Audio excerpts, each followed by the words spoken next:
জেলখানার মানুষের দুইটা আমি তাদের সাথে কথা বলেছি।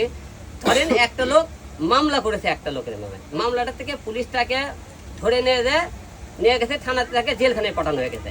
এখন মামলাটা 10 বছর ধরে হাজুরটি খাটতেছে।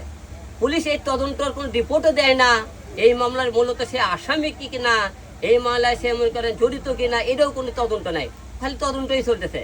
এই 10টা বছর একটা লোক দেখে তদন্ত চলতেছে। এই 10টা লোকের একটা বার পুলিশ প্রশাসন, আইন, জজ এবং সরকার চিন্তা ভাবনা করলো এই পরিবার 10টা লোক এই 10টা বছর পরে তার সাজা হলো কি, তার সাথে 5 বছর সাজা হচ্ছে, সে 10 বছর হাজুতে খাটিছে, এই হাজুতের কিন্তু মূল্যায়ন হয় না কিন্তু।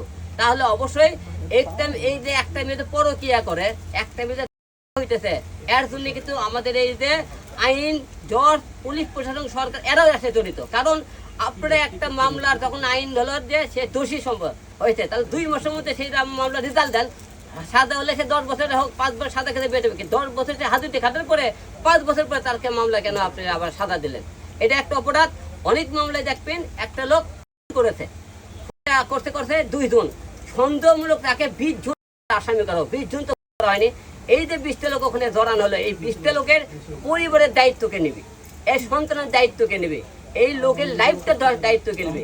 আমাদের আজকে হাজার আমি জেলখানায় গল্প করছি, তার সাথে কথাবার্তা বলেছি, হাজার লোক এবং নির্দোষ আছে। তাই এই মামলাগুলো সুস্থ বিচার এবং মামলা হলে 2 মাসের মধ্যে 10 মানে কোর্ট থেকে আদেশ দেওয়া উচিত, মামলা তদন্ত করে সুস্থ একটা বিচার। সে সাজাপ্রাপ্ত আসামি হলে তাকে দমন করে সাজা দেওয়া হোক, না হলে হাজুতি খাটতেছে মানুষের বছর মানুষ, এই হাজুতি খাটতে থেকে মানুষকে বিরত থাকতে হবে।